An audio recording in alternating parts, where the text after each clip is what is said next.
जो माटी परे पाद रखिदेले देवता बनाए नर शोष बेले जार गोलिया नईर नीरवी पालटे क्षीर से मो खोर्धा माटी बासनारे जार सुगाल शिशु भी चिरी पारे सिंह छाती सेमती एक कविता देश जाति अवदान जो मानकर शीर्षक को नहीं आसुचंती कवि लोहित कुमार चंपती महोदय गड़मुटरी डेलांगपुरी कवि करताली माध्यम स्वागत करने कवि को कि कहिबी माटीर महिमा जे शहे आठ पुथी माटी नुहे तो माटी मोरे वीर कंकाल नथी। समस्त को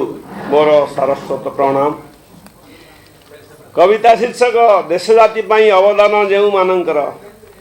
केते विज्ञ जने रहिछंती भारत भूमि रे मने रखिछंती लोके ताहांकु देश रे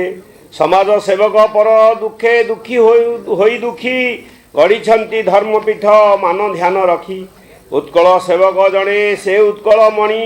वन विद्यालय गढ़ी थिले अछ जानी महान जननायक जेउठी थांती जनहितकर कर्म सर्वदा चिंतती एही महा उत्सव पाई केते जे संग्राम करिथिले प्राणनाथ रही अछि नाम केते ज्ञानी गुणी गणे करिछंती दान किए अबाश्रम दाने हुअंती महान एही पीठ गड़ा हेला जाहंक रकते धन्य तांक पिता माता धन्य से जगते धनर अभाव जदि मन थाए टाण कार्य सफल सदा होइछि प्रमाण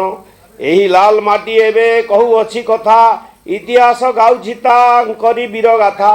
पराधीन भारत रे लागिथिला कली देशप्रेमी वीर सर्वे होइथिले मेली दुर्गावती लक्ष्मीबाई लड़ीथिले जानी जान प्रथम संग्राम खोर्धा गढ़ प्रमाण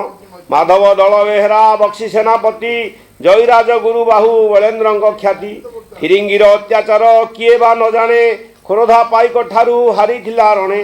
से देश प्रेमी को मोर कोटि नमस्कार